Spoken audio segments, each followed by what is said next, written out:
Poštovani gledatelji, još malo o bogatom evropskom sjeveru, o Norveškoj koja je financijski stabilna bar koliko i Švicarska. Ali dva su razloga tog norveškog plivanja u novcu.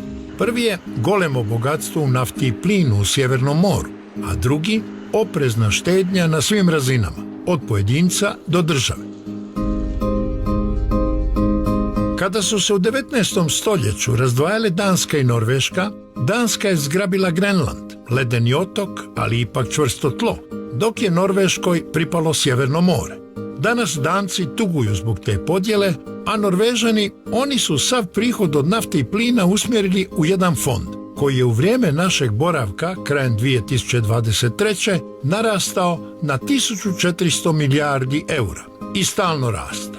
1400 milijardi. To su 22 hrvatska godišnja bruto proizvoda.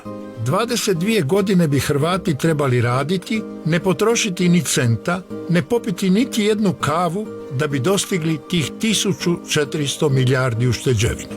Međutim, taj se novac ne ulaže u Norvešku, da se ne bi pregrijalo gospodarstvo, da ne bi došlo do inflacije. Taj najveći državni fond na svijetu ulaže u 70 zemalja, u 9000 projekata, u dionice, obveznice, nekretnine. U Norveškoj raste pritisak da se i uzgoj lososa pretvori u javno dobro, da se stvori fond kao onaj od nafte. Uzgoj lososa nije toliko velik, donosi 10 milijardi eura na godinu, ali vlasnici u tom poslu imaju goleme zarade koje bodu oči i neki od njih zbog visokih dodanih poreza bježe u Švicarsku. Zamislite onda koliki su im porezi u Norveškoj. When it comes to the owners, they were actually given an extra tax this year by the government. Because So now it's you like- use natural resources that are common wealth. And now I think the tax percentage is 75%, something like that. So if they then can make a lot of money, I think they've earned it.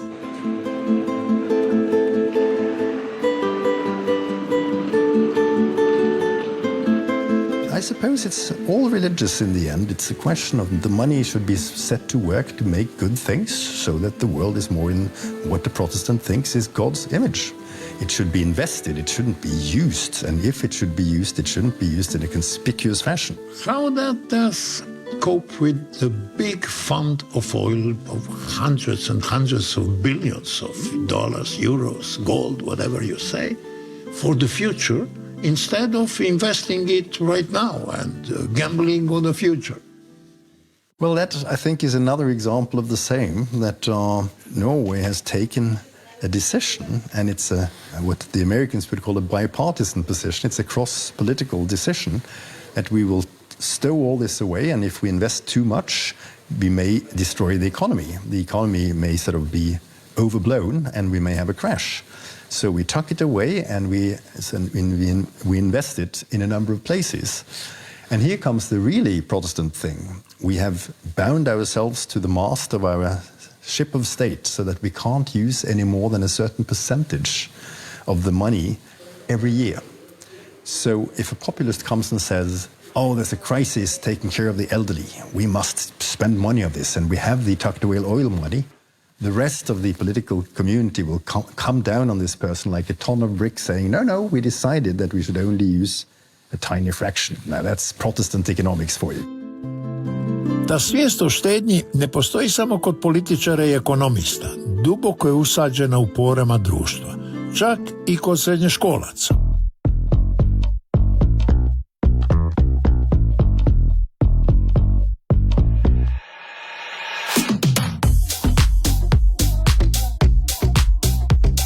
Da, dobro, vrlo pametno. If you would learn that this evening you won 20 million euros on a lottery, what would be your choice? What would you do? What change would that represent in your lives?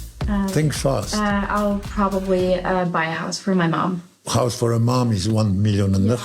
Okay, you have 18 No, it's million much left. more than that. I'm sorry. Okay, you It's put almost in 200 million kroner. Maybe something with my acting. Acting lessons. That's another 500,000, but stay. Would you I guess you would put it in the bank and Yeah, things. bank, maybe donate something. Yeah. Yes, I will also pay down the rent for my parents, and I will also like use it to like get a house for myself and live comfortable. But I think I would still like take my education and like get a job, because for me a job is not something just to get money. It's more like what do I want to do with myself in this world? Like what do I want to contribute with? Would you buy the best possible car that no one of your friends has, or would you remain modest? I think I would remain more modest. Also, I think that if I should buy a car, I would to buy one that's not so expensive, because I would be so afraid of crashing it, because it would be really very expensive to like repair it as well. Well, I would definitely also pay down the rent from my family, and also just invest it into my career, because also for me, the career is also more about just that's what I want to do, not just to earn money. So maybe become a producer myself, or Would you maybe take a trip around the world 6 months long and enjoy it in good hotels, good places, meeting people, maybe have some place to learn something? Would you do that? Definitely. Yes. yeah. And what bag would you buy and where? Well, I'm not sure, but What brand is that you love the most? well, I don't have like a brand I really like, but I think I would maybe buy something that would last for a while.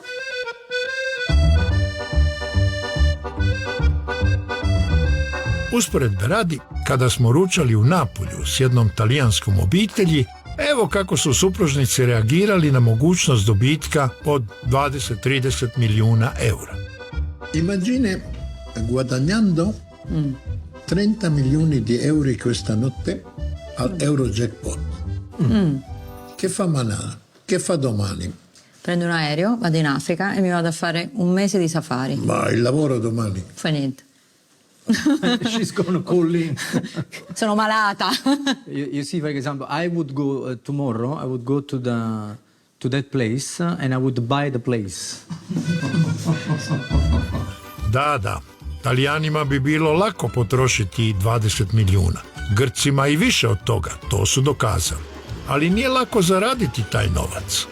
Ipak, sa svojom tisućljetnom tradicijom zanatstva, vještim rukama i maštovitim dizajnom, Talijani znaju napraviti toliko novca radeći čak u samo jednoj maloj ulici.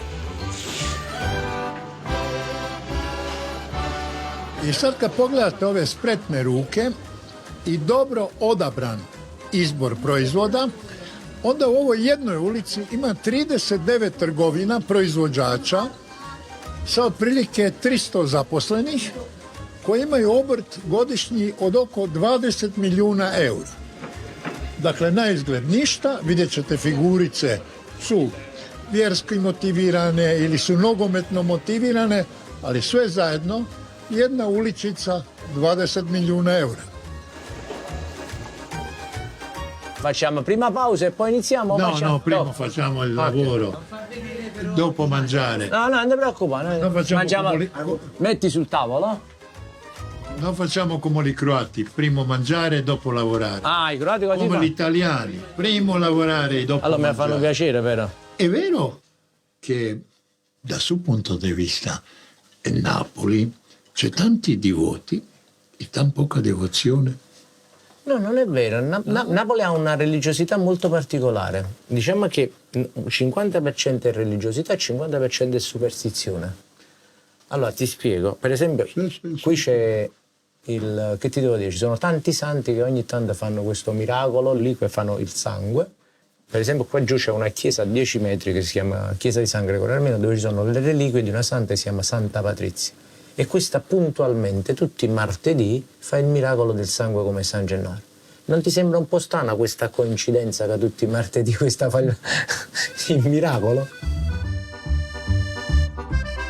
Maria è sempre qui. Sono molto mariani gli italiani? Sì, secondo me sì, molto mariani. Dipende Buongiorno Maria, buongiorno Dio. Buongiorno Italia, buongiorno Maria.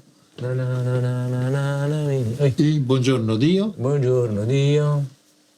ci sono anche io. Dunque la persona è la numero 3. Maria, Dio Maria, Dio e io. e io. E in realtà com'è? In realtà secondo me io, Maria e Dio. Quanti sono fatti per settimana? Allora, per fare uno di questo ci vuole una settimana, per fare uno di questo ci vuole un giorno. Allora dipende che cosa è la produzione. Ma Buongiorno. lei saprà quanti articoli c'è in questa No, bottega? questo non lo so. Ti so dire però che se te ne prendi uno io so quale hai preso. Non so quanti ce ne sono, ma so come sono disposti. Perché passo qui tutta la giornata, passo tutta la mia vita. Diciamo che questo è un po' la mia vita. Buongiorno. Facciamo la statuetta? Devo finire Marco. Con il prete? Sì. Ti metti fuori o ti metti dentro? Fuori. Fuori? Vabbè. Lui ci piace lavorare fuori al balcone. E qual è la sua educazione per fare questo? È una cosa di famiglia che Sì. suo padre, La nonna, tutte queste Allora, gente? questa è una tradizione familiare. Io sono la 4ª generazione. Prima Ti di me. apprende uno di l'altro. Ognuno viene trasmessa da padre in figlio. Mio padre era l'11° di 13 figli che poi per vicissitudini e per, diciamo, anche per eventi tragici è toccato a lui continuare questa tradizione. Da lui poi è proseguita a me. Io spero che un domani anche mio figlio faccia questo. Sì.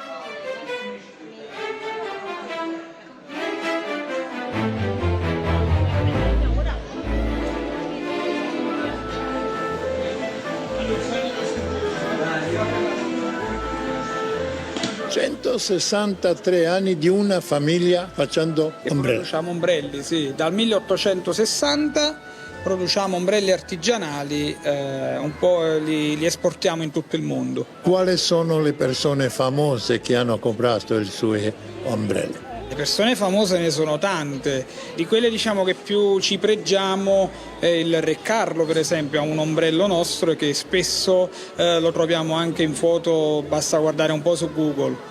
Il Papa Francesco, Papa Ratzinger, per dire poi vabbè gli ombrelli nostri sono sempre stati usati anche nel teatro, nel cinema, dal grande Totò, Antonio De Curtis, il principe Antonio De Curtis, da Edoardo De Filippo, Peppino De Filippo, insomma grandi nomi. Grandi persone, ma Sì. questa gente giovane di moda, giocatori di calcio, comprano? Allora, i giovani non tanto, devo dire la verità. Noi piano piano stiamo cercando di educare anche il giovane ad appassionarsi all'ombrello, cercando di mantenere la tradizione dell'epoca, ma facendo anche qualche ombrello un po' più moderno. Noi giovani pensiamo che è bello avere una cosa di questa che costa forse 500 euro, 1000 euro o di più. Qual è il più costoso ombrello che ha prodotto? Allora, il più costoso fu realizzato per Lucio Dalla tramite un avvocato che voleva fargli un bel regalo e gli regalò un bastone arabo del 700 che aveva dei diamanti negli occhi e l'ombrello per... 50.000? No, il valore era circa sui 15-20 mila euro, ma non solo dell'ombrello, ma anche per il materiale che aveva vicino. I diamanti. Soprattutto il materiale. Bene. Ma la gente ha paura di perdere la ombrella, perché la ombrella se viene, la gente la perde e per questo non compra. C'è un meccanismo di detezione, un GPS che lo può seguire? No. Allora, a parte che a noi fa piacere se lo perdono, così lo ricomprano. Scherzo, ovviamente. No, non ci piace dare troppa modernità a un prodotto antico, perché il segreto che tutto il mondo viene a trovarci è proprio perché rientra nella storicità, entra in un atto teatrale dell'Ottocento. E quanto è la produzione per anno più o meno?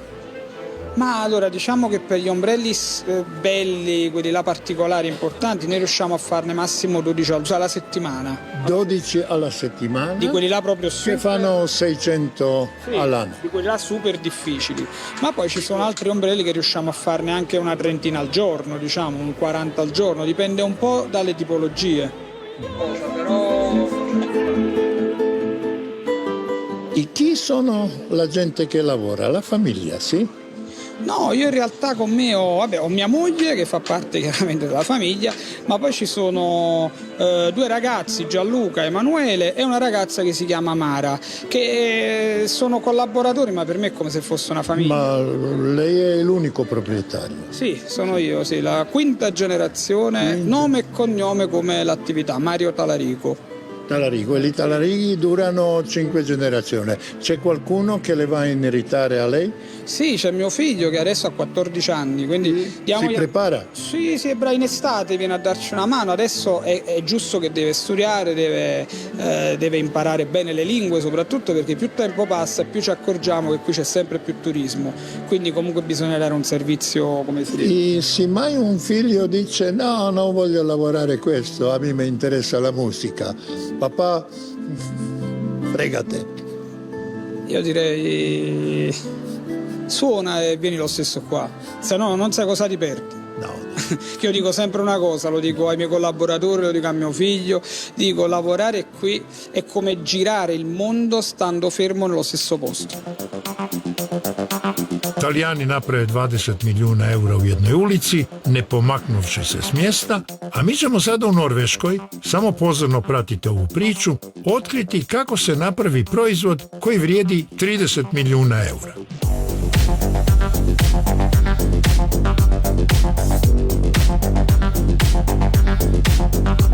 Evo nas u Institutu za energiju u Schjelleru. Osnovali su ga Njemci pred Drugi svjetski rat, a onda je postao kompanija u vlasništvu Norveške države, 1/3. Ostatak pripada znanstvenicima koji tu rade. First, IFE was, until the late 80s, called Institute for Atomic Energy. And then we changed names because the priorities for the government in Norway shifted from nuclear and other things into oil and gas. But cancer medication has to do with radiation, yes, and nuclear background, is it? So they use it for if you have cancer with spreading through the body, they produce a specific medicine to battle cancer in the bone. So that's their specialty, and they have some other products. But they're also working in this European market for medicine and trying to succeed in other venues also. But they're exporting worldwide from this building. This is just to show you.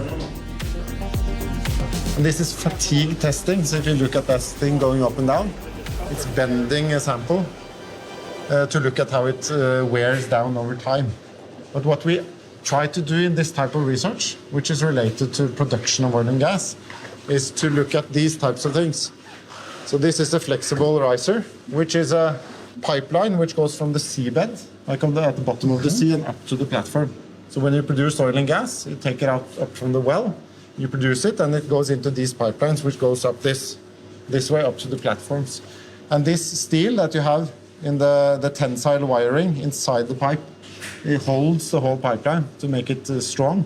And those, if you leak water from the outside or CO2 or other types of gases in combination with waters, they break down because of corrosion. And to prevent that type of thing, because sometimes it might have cracks and accidents related to these things, and that's what we do here to figure out how long can they last, do you need to change them, those types of things. How long can they last? It depends on how you treat them, but they should last for a really long time, like 5 years? Tens of years. No. Tens of years. Much more than that, yeah. So when we do research here, typically what we want is to extend the lifetime. Do you have an idea? If someone is buying that, how much will that cost? This costs tens of millions of euros for one. Just one? Yeah, to install and buy one of these, very, very expensive. That's why you're locking the doors. No. Okay, the thing is that the big companies are producing these. So very Tens of- secretive. The way they wind the wires and all that is secret. But there are several producers, but very expensive equipment. Yeah. Pa jel pametnije kopati rudu godinama i biti rudar ili napraviti jednu ovakvu stvar i imati za 5 generacija? This is a 3-phase experiment. So this is a pipeline, and the research they do here is to figure out how things flow inside pipelines. But inside now, what is it? At the bottom, water. In the middle layer, it's oil, and at the top, it's gas.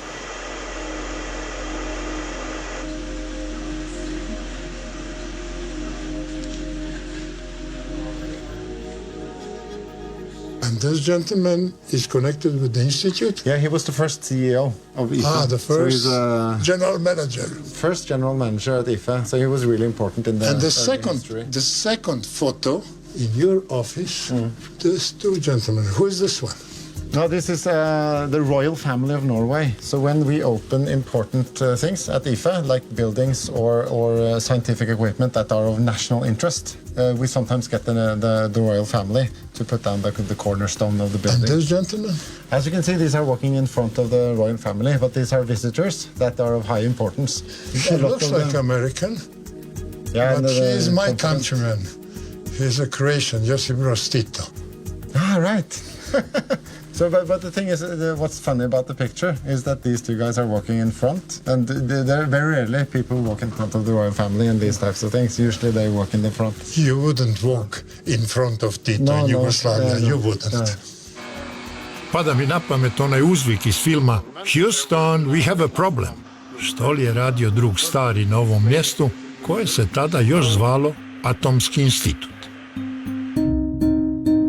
Norway is a superpower within energy. We're one of the largest energy producers and exporters in the world. So is Kuwait. What is the difference between Norway and Kuwait, when you think at first?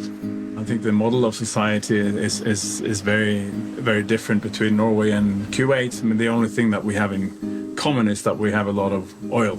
But if you look at how the society has used the oil and how we've built our society, it's a very different structure. People think of Norway as an oil nation, and that is true. But what the real value to society is not primarily the revenue from the oil, but it's the industry that we have, the workplaces and the export industry. And so that's been built on top of an industry that we had a long time ago. We developed the hydropower resources over 100 years ago. And then we have a big shipbuilding industry. We were the largest, one of the largest commercial fleets in the world in Norway, and we still do. And then the oil industry came on top of that, and we were able to develop that to the benefit of society based on the know-how that we have. People are surprised when they come to Norway. Let's say I'm from Croatia. It's a small country territorially. It's a small country, more or less the same number of population. But we have more highways than you. Yeah. Why don't you build highways? If you go to Spain, they also have more highways. They also have a lot of debt because they finance their highways with taking up European loans, which I think they're regretting now. I don't know whether that's the same situation in Croatia. And so we don't like to incur a lot of debt.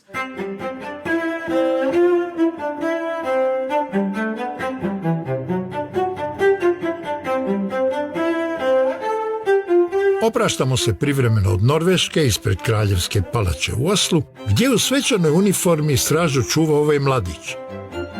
Ali to čini posve onako skandinavski opušteno, bez strogo ukrućenog protokola. Čak se upustio u razgovor s našim producenticama, što bi na jugu Evrope bilo teže zamislivo. So, why are you moving your head? Like you have to move that like exercise, or you're keeping the palace? Keeping the place safe. So, is it long shift? A couple hours. And they allow you to talk to the people? Yes, they do.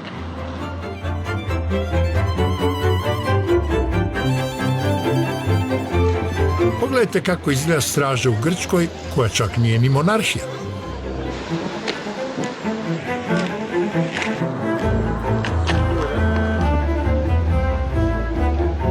To je ritual smjene straže na točno 1 sat i turisti su dobrodošli, ali na pristojnoj distanci i bez razgovora. Zanimljive pojedinosti iz glavnog trga u Ateni, Sintagme, tu gdje je smjena straže ispred parlamenta, prepustili smo našem lokalnom organizatoru, Pavlosu, koji je i povjesničar i TV reporter. So here we have the tomb of the unknown soldier. Every hour here you have what is the very famous changing of the guards, where 2 modern soldiers, but dressed with 19th century army dress, come and present the honors to the tomb of those fallen for the country. This tomb, as you can see, it has a cross, it's a Christian tomb, and it's actually empty because it's the tomb of those who died defending the country but never had a proper burial. But what's unique here, and it's also a message to the visitors, is the fact that while the tomb is Christian, above it you have an ancient Athenian hoplite, an infantryman of the ancient Athenian army. And this is the message to the visitor. We are the descendants of the glorious ancient Greeks. That's what this monument wants to show. Dragi moj Pavlos, ovi novopridošli kojima niste dali grčko državljanstvo, baš vam ne priznaju tu antiku.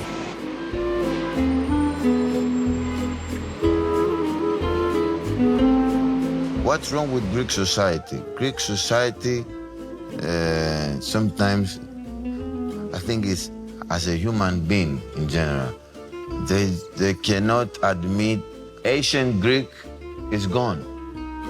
I'm sorry. Like I really want to believe that you are the forefather of Socrates, but it's sometimes I cannot believe it, you know. The building behind it is today the Greek Parliament. However, originally, in the 1830s, it was built as the Royal Palace. If you take a look on the top of the Parliament, that used to be the palace, you will see that there is an owl. The owl was the sacred animal of the goddess Athena. And that's the symbol that the first king of Greece, Bavarian Prince Otto, that became Otto of Greece, wanted on top of his palace, because even in the 19th century, Greece was defined by its past.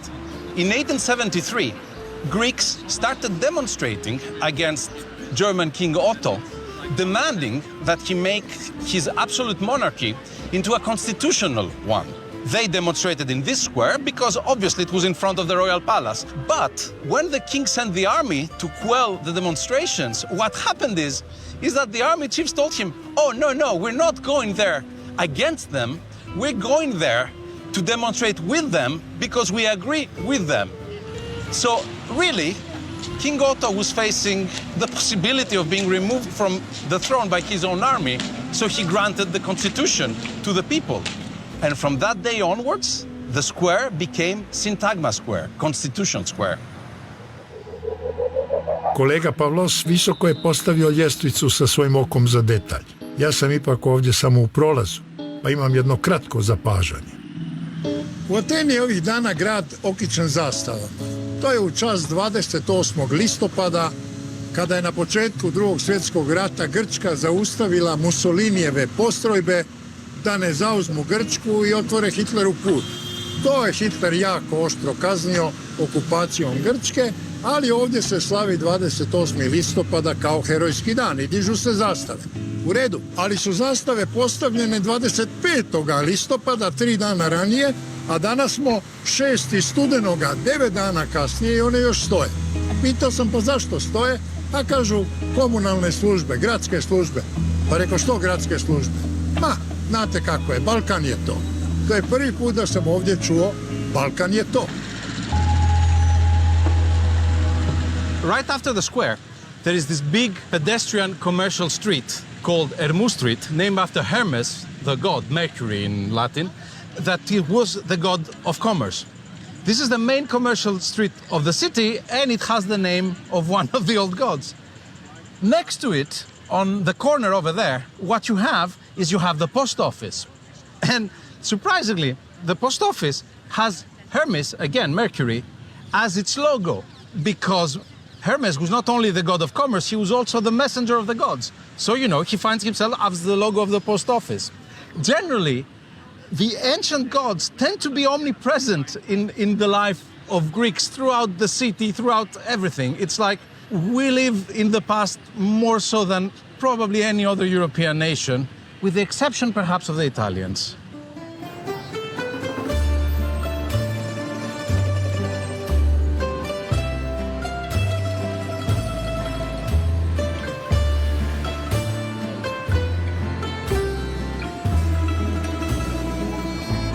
Could I have a Turkish coffee?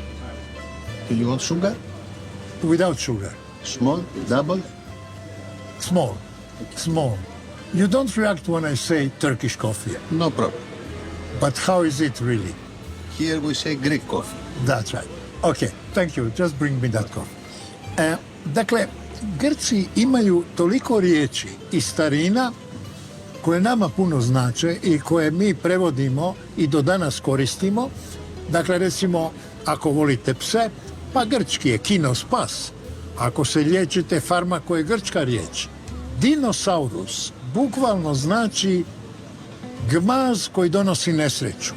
Pa onda grčka je energija, grčka je ekonomija, grčki je arhitekt, fobija, sarkazam, panika, galata to je mlijeko, ali galaksija, mliječna staza, galaksija. Samo grčka nije grčka riječ, jer je u stvari grčka Elas ili Elada, svjetleća stijena. Grčka je anti, dakle protiv, antifašist, antikomunist, to je grčko. Pa onda Hristos, to je pomazanik. Euharistija, nije to ono euharistijsko slavlje baš odatle, ali je, ta riječ je temelj. Euharistija to je zahvalnost, euharistopoli znači hvala lijepa, hvala puno. I vidjeli ste ovo za kavu, ovaj konobar je bio jako pristojan, pa nije reagirao kad sam tražio tursku kavu, jer ovdje je turska, grčka kava. I to vam je Balkan. Znate, ovdje treba biti vraški oprezan sa riječima, jer se lako pogine od nejasnoće. Grci znaju engleski, 50% statistički govori engleski. Koliko dobro, to je već druga stvar, ali 50% zna. Sad kad prođe ova kolicija, sad ću vam reći kolika je statistika za Talijane. Talijani, koji su ekonomski ipak dosta razvijeniji od Grka, imaju 34% ljudi koji govore engleski. Sad njih usporediti sa Norvežanima, u Norveškoj je vijest kad netko ne zna engleski.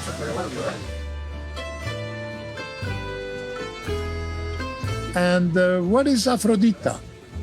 Greek cocktail. That's a very touristic. Aphrodita, Alexander the Great. Is he Alexander the Great? Is he Alexander the Macedonian? Is he Alexander the Greek? What is he? Alexander the Great. The Great. Very well. Evharistopoli. Barakalo. Eto, dakle, ovi što pišu Afrodita, što pišu Aleksandar Veliki i što pišu Akropolis, ta pića su po 10 eura. A ova jadna, ovo što kažu Aperol, Martini i ovo drugo su po 9 eura. Dodaš grčki brend i odmah dobiješ 10% veću cijenu.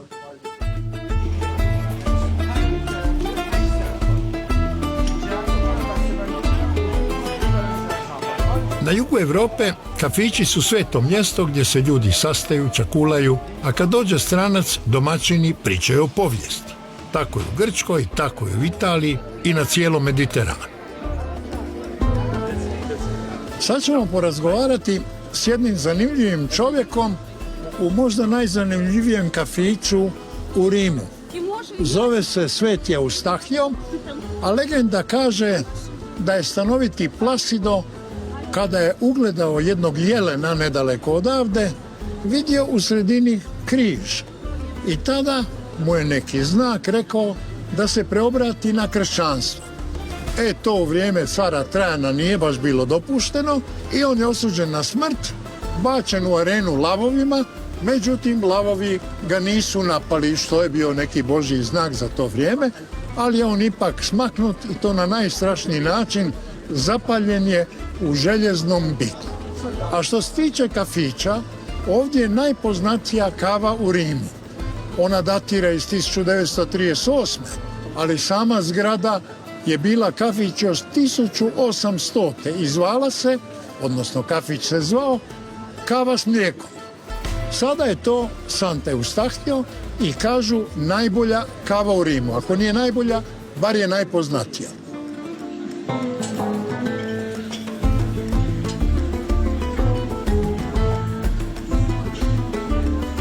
Perché i paesi di Europa del Nord non hanno debiti esterni e i paesi del sud come Italia e Grecia hanno debiti enormi. Perché? Ma diciamo che la risposta più semplice potrebbe essere quella che nel sud c'è una maggiore predisposizione a vivere giorno per giorno e quindi a spendere, no? È la filosofia del carpe diem, però questo potrebbe anche essere un luogo comune. Secondo me perché nel sud c'è una propensione a vivere esteticamente, mentre nel nord propensione a vivere eticamente. Al nord esiste una fiducia alla classe politica? Diciamo è vero, però anche da noi comunque non dimentichiamoci che l'Italia tutto sommato ha una sua stabilità, cioè un paese che ha un notevole numero di governi, ha avuto tantissimi governi della durata media di un anno, però comunque è un paese che dal punto di vista sociale è stabile, cioè non ci sono rivolte, non ci sono manifestazioni violente, o comunque meno che non in Francia per esempio, no? Dove ci sono stati i gilet jaunes per esempio. Il tassista mi disse, è tempo che ritorna qualcuno come Mussolini, bisognava mano forte. Sì, questo però io non sono d'accordo. Secondo me anche perché poi pure Mussolini voleva avere la mano forte ma ha fallito.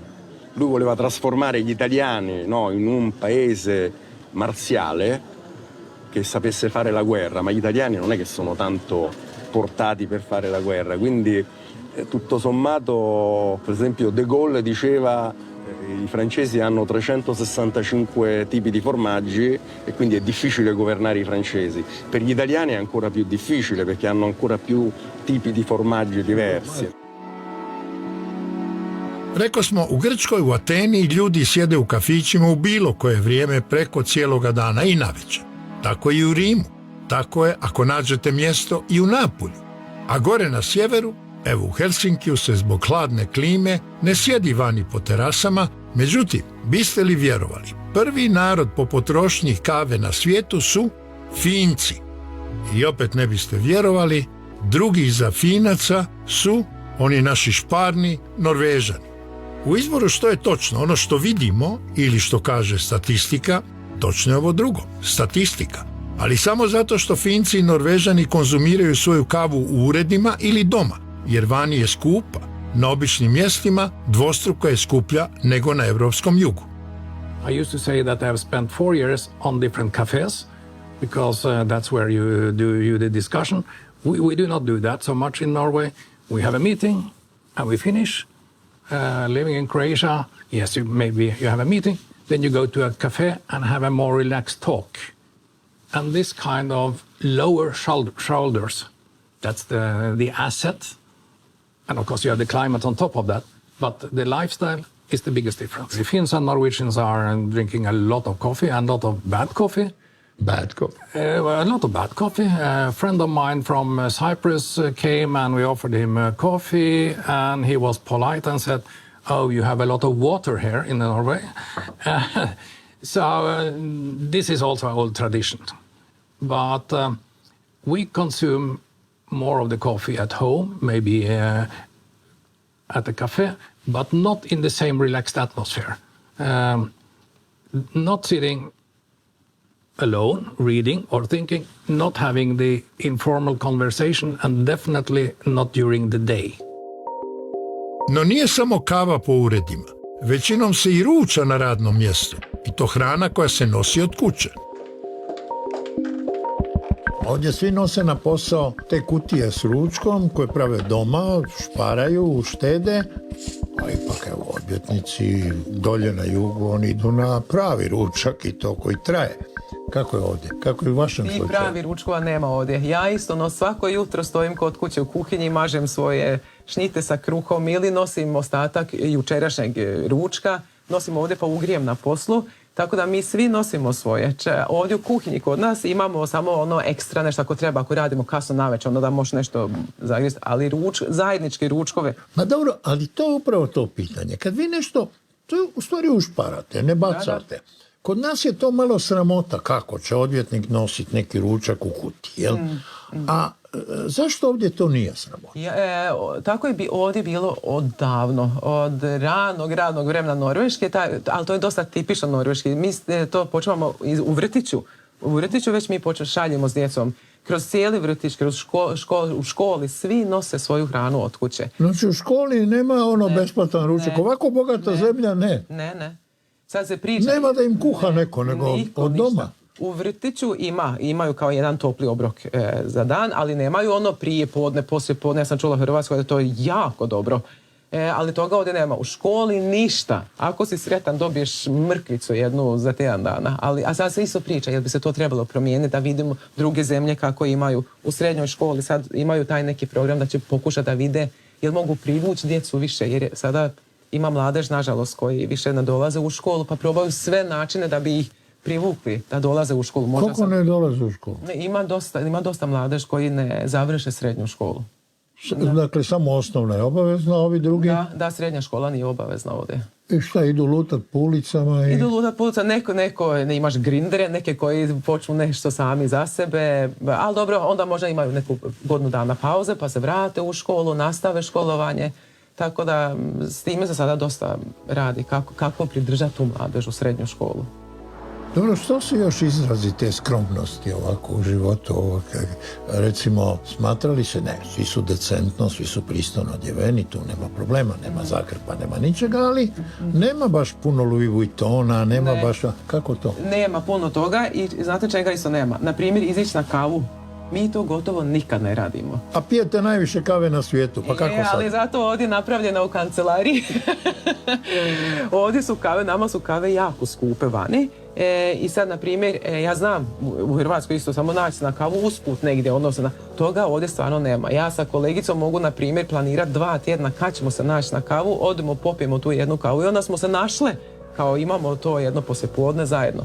Tako da je to više kao luksuz ovdje, izići u restoran ili samo na kavu, nego dole kod nas u Hrvatskoj. Ja se čudim svakog ljeta kad dođem na godišnje kako su svi restorani, kafići, to je puno svugdje, a kaže se da se nema. Kad je bila korona, najviše se kukalo i anketa je napravljena šta vam najviše smeta, što ne mogu na kavu u svoj kafić. Međutim, ako ljudi planiraju budžet, ako štede, to ne znači da će štedjeti na vama ako plaćate. A doručak koji smo dobili u hotelu u Oslu, bez velikih pretenzija hotelu od 3 zvjezdice, bio je najbolji doručak koji pamtim, a vjerujte, pamtim puno tih doručaka po hotelima. Prehrana i gastronomija u Norveškoj, svi će reći, skromna, ali ne za doručak.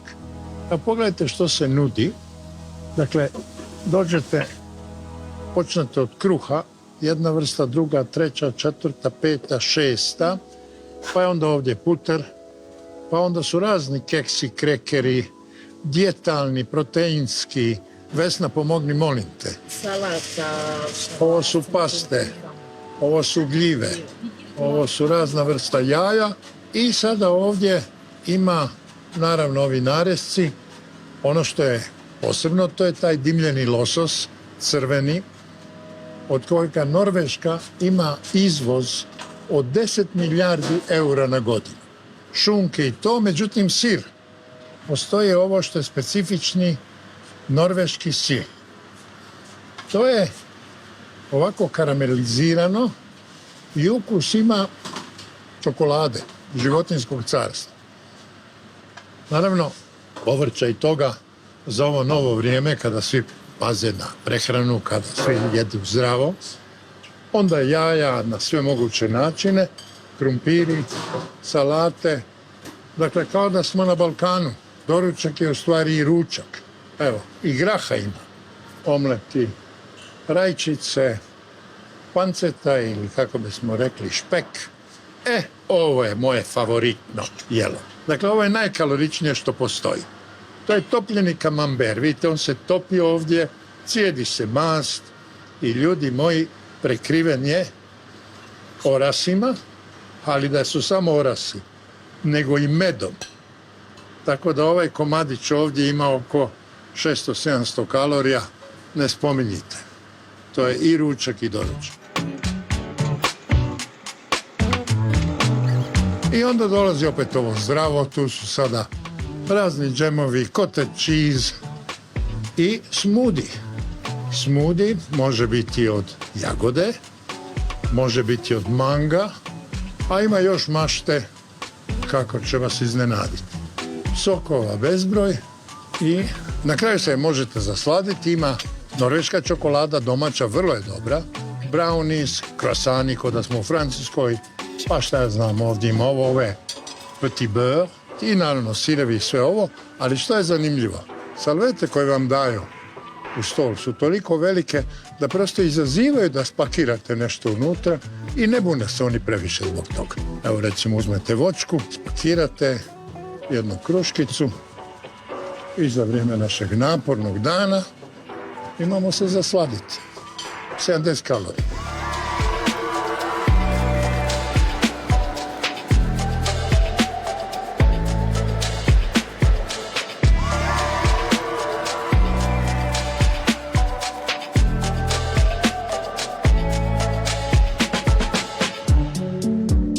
Ono što je lijepo u Oslu, gradu koji je nešto manje od Zagreba, po površini možda isti, možda malo veći, ima više automobila, dobrih, ali nema gužve. Nema gužve, osim onome rush houru, negdje oko 4 sata, ali sad je oko 4 sata. Samo glavne 2-3 avenije su začepljene, a ovo drugo vozite i uživate. Svaki 4. automobil je električni, a od početka 2025. bit će zabranjen svaki uvoz vozila na benzin, naftu i plin. Država je do sada subvencionirala uvoz, te će subvencije nestati, ali će se prednost električnih auta osjetiti na cijeni parkinga. Sat i pol stajanja ispred ureda naše odvjetnice Marijane plaća se 16 €. Ali ako vam je auto na električni pogon, onda je otprilike 3 put jeftinije. Gradski prijevoz je odličan, zato ćete doći na ovaj parking ledinu, platiti €2 na sat i onda uzeti bicikl i dovesti se do posla. A pošto su bicikli, i to smo pitali u Oslu.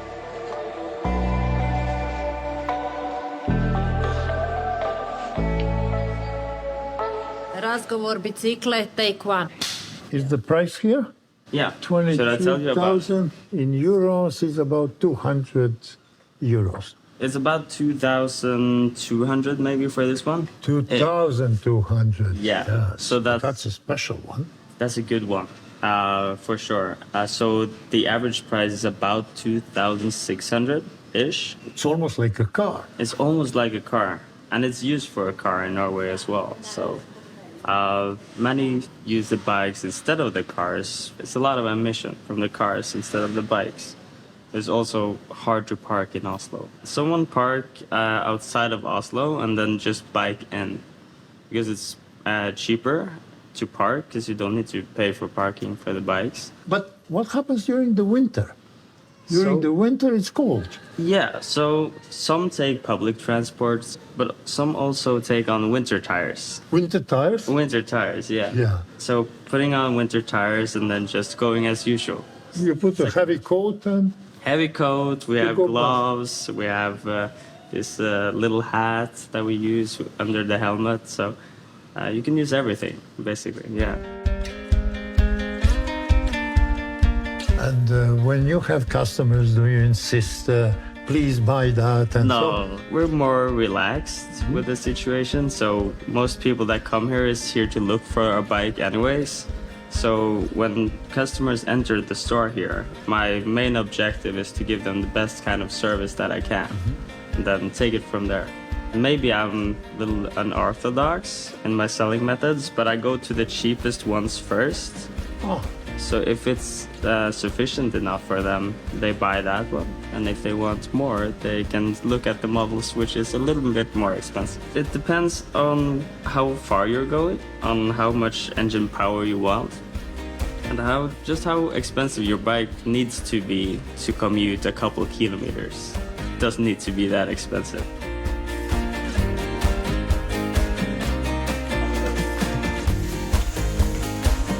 I to je bilo sve. U idućoj emisiji idemo u posjet obiteljima iz Norveške, Grčke, Italije, Finske. Kako žive, kakav im je standard, što su im problemi, a što sreća. Naizgled slično, ali pažljivijim gledanjem vidjet ćete razlike. Poštovani gledatelji, doviđenja.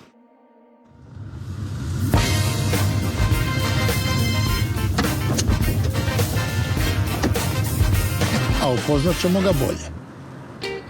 Nije dobro? 2 godine koliko je vlasnik. Još jednom, čekaj. La Pillis. Daj. Souvenir, grazie. Prego. Mamma mia. Za dijabetiča Ti sei diabetico?